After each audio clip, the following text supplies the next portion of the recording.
My daughter called me at 6:43 in the morning on a Tuesday, and I knew before I even picked up that something was wrong. She never called that early, not since her father passed. I answered on the second ring. Mom. That was all she said, just my name.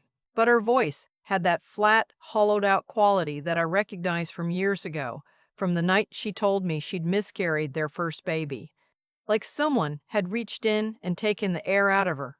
"Where are you?" I asked. "I am in the parking lot of a Walgreens on Maple and Fifth. I have Lily with me. I have—" She stopped. I heard her breathing. "I have whatever fit in one bag." I was already out of bed, already reaching for my keys on the hook by the door. "Stay there," I said. "Don't go anywhere. I'm coming." It took me 22 minutes. I know because I watched every one of them tick by on my dashboard clock, willing the red lights to change faster, telling myself to stay calm. Panic is a luxury. I learned that a long time ago. You panic, you freeze. You freeze, you lose. I could not afford to lose. Not where my daughter was sitting in a parking lot at 6 in the morning with my 7-year-old granddaughter and one overnight bag. I found them by the pharmacy entrance. My daughter was sitting on the curb. Lily was asleep in her lap, wrapped in a fleece blanket printed with little yellow ducks, the one I'd given her for her last birthday. My daughter looked up when she saw my headlights. She didn't wave. She just looked at me with those eyes, and I felt something go very still inside my chest. I parked and got out, and I walked over, and I didn't say anything. I just sat down next to her on the curb and put my arm around her. After a moment, she said, "He changed the passwords." I waited. "The bank account, both of them, the joint checking, the savings." "He called the bank yesterday afternoon and had me removed as an authorized user. He said I was—" She swallowed. "He told them I was a fraud risk. He used some kind of internal dispute process. I didn't even know that was possible." I thought about that for a moment. "What about your debit card?" "Declined. I tried it at the gas station last night when I left. Nothing." "Credit cards?" "All joint. All locked." She let out a breath that was almost a laugh, but not quite. "I have $63 in cash. That's what I had in my wallet. I was going to stop and get Lily breakfast, but I didn't know how much I'd need, and I didn't want to." She stopped again. "You did the right thing," I said. "You called me." "Her name is Joanna. My daughter. She is 34 years old, and she has her father's eyes, and she has been married to her husband for 9 years. They met in graduate school. He was studying finance. She was studying education. I always thought they balanced each other out. I was wrong about that. I was wrong about a lot of things where he was concerned. His name is Mo. I'll call him what Lily calls him, which is Daddy, because that's the most honest thing about him. Everything else he presented to the world was a performance. The devoted husband, the successful professional, the son-in-law who always brought a bottle of wine to Sunday dinner and asked about my garden and fixed my leaky faucet that one time. That performance ran for 9 years. It ended apparently sometime in the last 6 months in ways I was only beginning to understand. I am 63 years old. I spent 31 years working as a compliance officer for a regional bank in Ohio before I retired 2 years ago. I know how money moves. I know how accounts work. I know what protections exist for joint account holders and what loopholes certain people exploit when they believe they are smarter than everyone else in the room. He thought he was smarter than everyone in the room. I helped Lily into the back seat of my car, still wrapped in her duck blanket, still mostly asleep. She stirred when I buckled her in and looked up at me with her mother's face in miniature and said, "Grandma?" And I said, "Go back to sleep, sweetheart. You're safe." She closed her eyes again.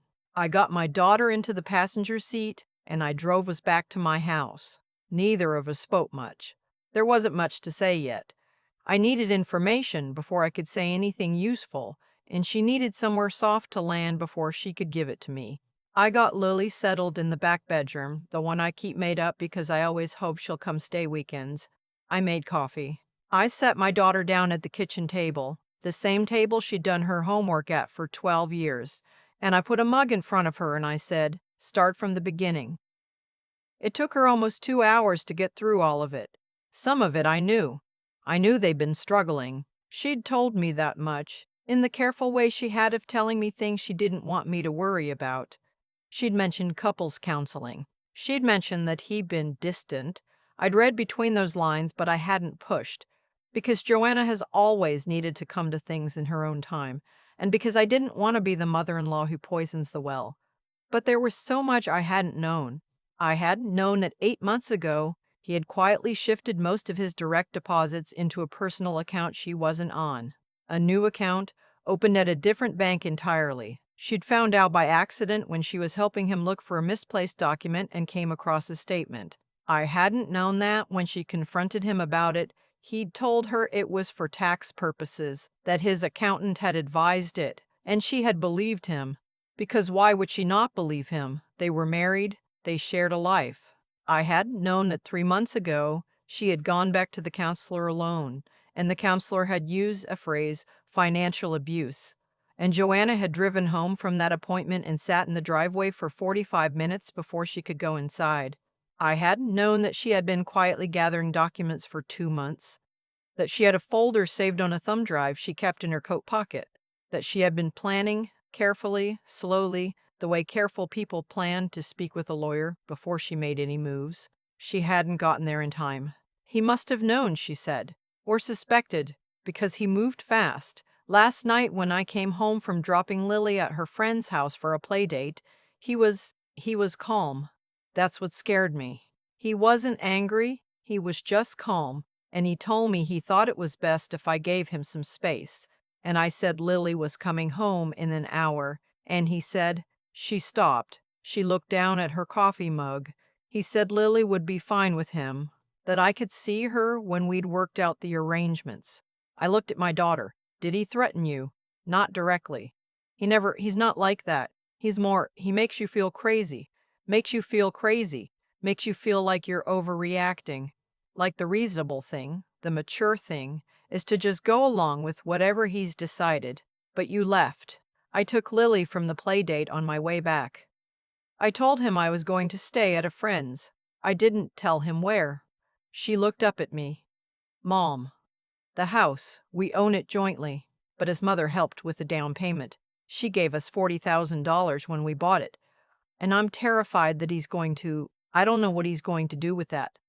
His mother. I had been waiting for her to come into this. His mother's name is Vonda.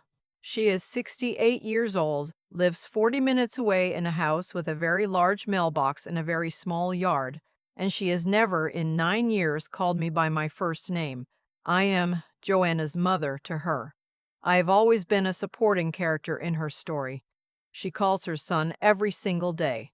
She attended every one of their arguments, in spirit if not in person, because he would call her from the driveway and she would tell him exactly what to say when he came back inside. I know this because Joanna told me, eventually the way she told me everything, slowly, quietly, in pieces. Bonda had given them $40,000 toward the down payment 8 years ago. There was no promissory note, no written agreement of any kind. At the time, Joanna had wanted to put something in writing. Her son had said his mother was offended by the suggestion. Joanna, newly married, wanting to start things right, had let it go. That $40,000 had become his mother's favorite weapon. It came up in arguments. It came up at Thanksgiving. It had come up, Joanna told me, just last week when she overheard her husband on the phone with his mother saying, "She wants to take half of everything, Mom, after everything you did for them." I sat with all of that for a moment. Then I said, "I need you to give me the thumb drive." She looked at me. "The one in your coat pocket," I said. "I need to see what you have." She went to the hall closet and came back with it. I plugged it into my laptop at the kitchen table, and I went through every document she'd collected. Tax returns, bank statements, the deed to the house, insurance documents, a copy of the mortgage agreement. I am not a lawyer. I want to be very clear about that. I was a compliance officer. I understand regulatory frameworks and financial documentation and the way institutions process disputes. I know what paper trails mean and what gaps in paper trails mean. I know which questions to ask. I spent about an hour going through her files. Then I made a list. The account lock was the first thing. What he had done, or tried to do, was not actually legal. You cannot unilaterally remove a joint account holder from a joint account by claiming fraud without evidence and a formal investigation process. Banks have procedures for this. What he had done was filed an unauthorized access claim using his position on the account, which is a misuse of the dispute process. I had worked alongside the department that handled exactly these cases for 15 years. I knew what the internal review would find. More importantly, I knew what Joanna's rights were as a joint account holder, and I knew what to say when I called. The house was the second thing. His mother's $40,000, given with no written agreement and no expectation of repayment documented anywhere, is legally considered a gift in the state of Ohio. Not a loan, not an investment. A gift. It does not create an ownership claim. It does not alter the terms of a joint deed. Whatever his mother believed about that money, the law had a different opinion. The third thing was Lily. He had not threatened custody directly, but the implication had been there, in that calm voice, and I'll work out the arrangements. Joanna needed to document everything before he got to file first. First filings matter. The story that gets established first tends to stick. I said all of this to my daughter over a second cup of coffee while Lily slept in the back bedroom. Joanna looked at me for a long moment after I finished. Then she said, "How do you know all this?" "I worked at a bank for 30 years," I said, "and I've been paying attention." The first call I made was to the bank. I had Joanna on the line with me. I walked her through exactly what to say and when to let me speak. We were on hold for 11 minutes. When the fraud investigation supervisor came on the line, I explained very calmly and very precisely that my daughter was a joint account holder in good standing, that the access restriction placed on her account had been filed without supporting documentation, and that under Regulation E and the bank's own joint account holder policy, she was entitled to immediate reinstatement of access pending a proper investigation or a written explanation of denial within 3 business days. There was a pause. The supervisor said she would need to review the claim. I said, "Of course. While you're doing that, I'd like the claim number, the name of the representative who processed it, and the timestamp of the original filing, please." Another pause. I got all 3. Access was reinstated to Joanna's debit card within 4 hours. I will not pretend that was the whole battle. It wasn't. It was one morning. There was a great deal more ahead of them, ahead of Joanna, and I could not fight all of it for her. What I could do was what I did, stand at the kitchen table with my compliance officer brain and my 30 years of knowing how institutions work and make sure my daughter understood that the story he'd been telling, that she had no power, no recourse, no ground to stand on, was not the whole truth. She had rights, she had documentation, and she had called her mother. I called a friend of mine that afternoon. We'd worked together for years, and she had retired about 8 months before me and gone to work part-time consulting for a family law attorney's office. I called her and I explained the situation, the broad strokes, and she gave me the name of the attorney she worked with, a woman who had spent 20 years handling exactly these kinds of cases. And she said, "Call her today, not tomorrow, today." Joanna called her that afternoon. I won't go into everything that happened in the months that followed because it isn't all my story to tell. But I will say this. The financial abuse claim was documented. The account lock was investigated and found to be a misuse of the dispute process. His mother's $40,000, when her attorney raised it, was addressed with 2 sentences from Joanna's attorney referencing Ohio gift law, and that was the last time it was raised. Lily stayed with me for 3 weeks while the attorneys worked out a temporary arrangement. She slept in the back bedroom every night under her yellow duck blanket. We made pancakes on Saturdays. She asked me once, in that direct way 7-year-olds have, "Is mommy going to be okay?" I said, "Yes. Your mommy is one of the strongest people I know." She thought about that for a second and then asked if we could add chocolate chips to the pancakes. I said yes to that too. My daughter is not a woman who makes dramatic speeches. She does not have a revenge moment, not exactly. What she has is a life she's rebuilding, one careful step at a time, with the legal and financial footing she should have had all along. She has her daughter. She has her doconation. She has an attorney who knows what she's doing. And she has the memory of me picking her up off a curb outside a Walgreens at 6:43 in the morning with $63 in her pocket and knowing, even in that moment, even before she had any reason to believe it, that she was going to be all right. I knew it because I raised her.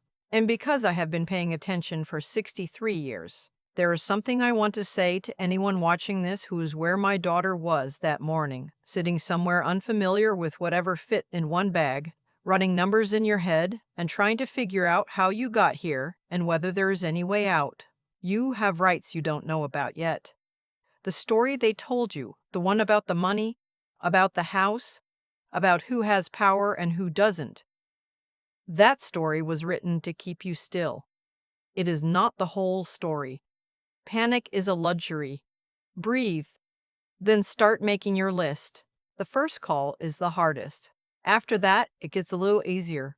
One step at a time. One document at a time. One morning at a time.